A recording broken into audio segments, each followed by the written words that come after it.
D G Rangers major general Muhammad Saeed کی زیر صدارت رینجرز ہیڈ کوارٹر میں اعلیٰ سطحی اجلاس منعقد ہوا، جس میں رینجرز اور سندھ پولیس کے اعلیٰ افسران نے شرکت کی۔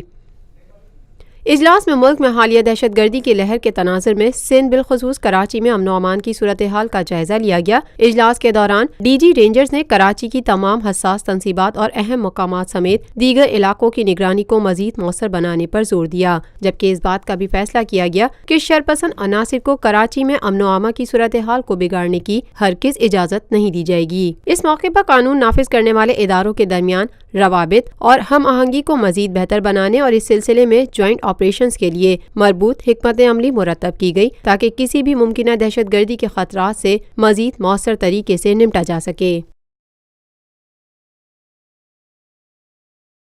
پاکستان بھر میں نمائندگان کا وسیع نیٹ ورک، ہر خبر جاننے کے لیے دیکھتے رہیے TNN TV۔